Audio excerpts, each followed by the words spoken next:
Eu sou um cirurgião e dou aulas há algum tempo.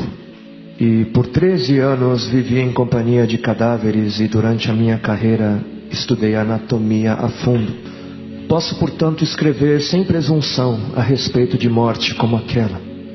Jesus entrou em agonia no Getsemane e seu suor tornou-se como gotas de sangue a escorrer pela terra. O único evangelista que relata o fato é um médico, Lucas, e o faz com a precisão de um clínico. O suar sangue, ou hematidrose, é um fenômeno raríssimo. É produzido em condições excepcionais. E para provocá-lo é necessário uma fraqueza física, acompanhada de um abatimento moral violento, causado por uma profunda emoção, por um grande medo. O terror, o susto, a angústia terrível de sentir-se carregando todos os pecados dos homens devem ter esmagado Jesus. Tal tensão extrema produz o rompimento das finíssimas veias capilares que estão sob as glândulas sudoríparas, e o sangue se mistura ao suor e se concentra sobre a pele, escorrendo então por todo o corpo até a terra. O corpo dele inteiro havia se tornado negro, porque ele havia suado sangue. Só para os irmãos entenderem qual é o estado de espírito que leva alguém a suar sangue. O terror, o susto, a angústia terrível de sentir-se carregando todos os pecados dos homens devem ter esmagado Jesus. Conhecemos a farsa do processo preparado pelos líderes religiosos, o envio de Jesus a Pilatos e o desempate entre Herodes e Pilatos. Pilatos teve que ceder e então ordenou a flagelação, o chicoteamento de Jesus. Os soldados despojam Jesus, tiram a roupa de Jesus e o prendem pelo pulso a uma coluna do pátio. A flagelação se efetua com tiras de couro múltiplas, sobre as quais são fixadas bolinhas de chumbo e pequenos ossos. Os carrascos devem ter sido 2, um de cada lado e de diferente estatura, e golpeiam com chibatadas a pele já alterada por milhões de microscópicas hemorragias do suor de sangue. A pele se dilacera e se rompe, o sangue espirra. A cada golpe Jesus reage em um sobressalto de dor. As forças se esvaem, um suor frio lhe impregna a fronte, a cabeça gira em uma vertigem de náusea, calafrios lhe correm ao longo das costas. Se não estivesse preso no alto pelos pulsos, cairia em uma poça de sangue. Depois o escárnio da coroação, com longos espinhos mais duros que os de acácia. Os algozes entrelaçam uma espécie de capacete e o aplicam sobre a cabeça de Jesus. Os espinhos penetram no couro cabeludo, fazendo-o sangrar, e os cirurgiões sabem o quanto sangra o couro cabeludo. Pilatos, depois de ter mostrado aquele homem dilacerado à multidão feroz, o entrega para ser crucificado. Colocam sobre os ombros de Jesus o grande braço horizontal da cruz, que pesa uns 50 quilos. A estaca vertical já está plantada sobre o Calvário. Jesus caminha com os pés descalços pelas ruas de terreno irregular, cheia de pedregulhos. Os soldados o puxam com as cordas. O percurso é de cerca de 600 metros. Jesus, fatigado, arrasta um pé após o outro, frequentemente cai sobre os joelhos e os seus ombros estão cobertos de chagas, de ferimentos. Quando ele cai por terra, a viga lhe escapa, escorrega e lhe esfola o dorso. Sobre o Calvário tem início a crucificação.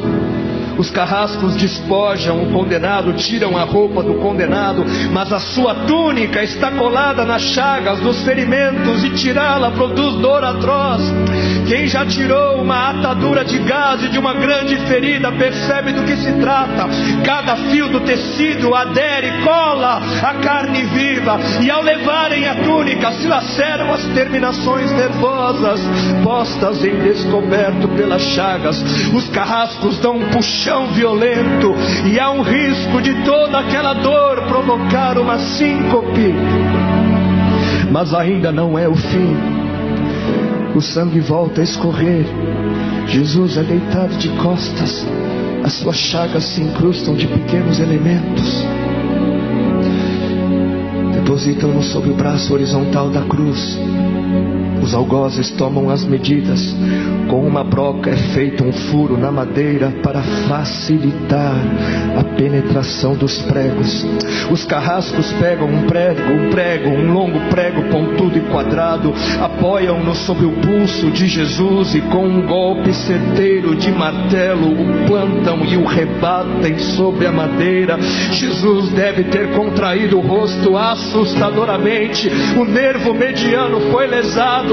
Pode-se imaginar aquilo que Jesus deve ter provado: uma dor lancinante e agudíssima que se difundiu pelos dedos, espalhou-se pelos ombros, atingindo o cérebro.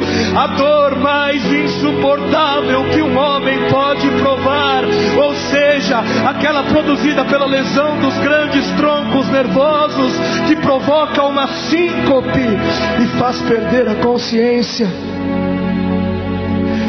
Mas em Jesus não.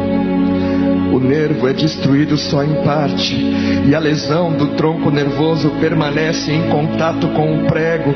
E quando o corpo for suspenso na cruz, o nervo se esticará fortemente como uma corda de violino esticada, e a cada solavanco, a cada movimento, vibrará despertando dores dilacerantes. Elevam a Jesus. Os ombros da vítima esfregam dolorosamente sobre a madeira áspera. As pontas cortantes da grande coroa de espinhos penetram o crânio.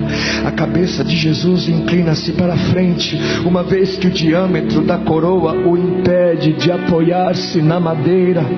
Cada vez que o mártir levanta a cabeça, recomeçam pontadas agudas de dor.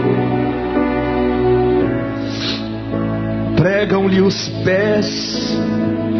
Ao meio-dia, Jesus tem sede. Não bebeu desde a tarde anterior e estava desidratado pela perda de tanto sangue. Seu corpo é uma máscara de sangue. A boca está semiaberta e o lábio inferior começa a pender. A garganta seca lhe queima, mas ele não pode engolir. Tem sede. Um soldado lhe estende sobre a ponta de uma vara uma esponja com bebida ácida de uso entre os militares. Tudo aquilo é uma tortura atroz. De repente, um estranho fenômeno se produz no corpo de Jesus. Os músculos dos braços se enrijecem em uma contração que vai se acentuando. Os bíceps esticados e levantados, os dedos se curvando. É como acontece a alguém ferido de tétano.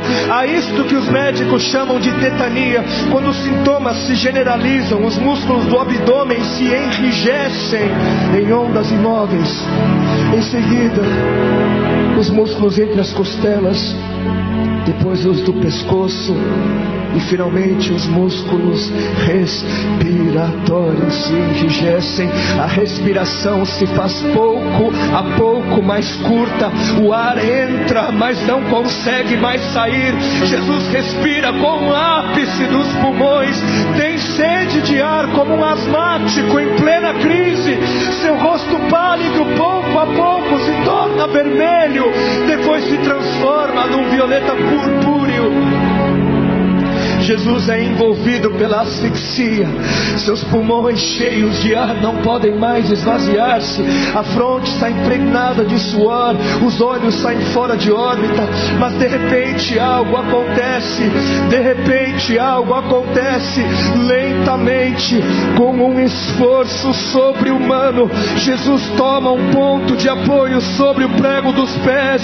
Ele esforça-se a pequenos golpes, se eleva, aliviando a tração dos braços. Os músculos do tórax se distendem, a respiração torna-se mais ampla e profunda, os pulmões se esvaziam e o rosto recupera a palidez inicial. Mas por quê? Por que este esforço? Por quê?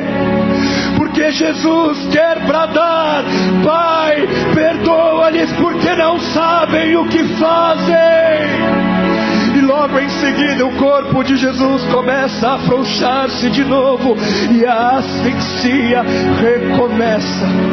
Foram transmitidas 7 frases pronunciadas por ele na cruz, e cada vez que quer falar ele deverá elevar-se, tendo como apoio o prego dos pés. Inimaginável! Atraídas pelo sangue que ainda escorre e pelo coagulado, enxames de moscas unem ao redor do seu corpo, mas ele não pode enxotá-las. Pouco depois o céu escurece, o sol se esconde, de repente a temperatura diminui. Logo serão 3 da tarde, e depois de uma tortura que dura horas e horas, todas as suas dores, toda a sua sede, todas as cãibras, toda a asfixia, todo o latejar dos nervos medianos lhe arrancam um lamento: Deus meu, por que me desamparaste?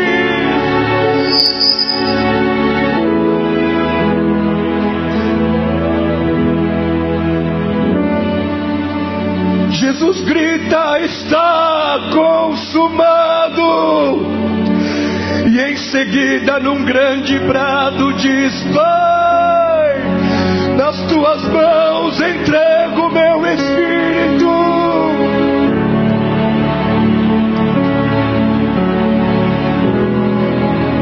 E morreu no meu lugar e no seu.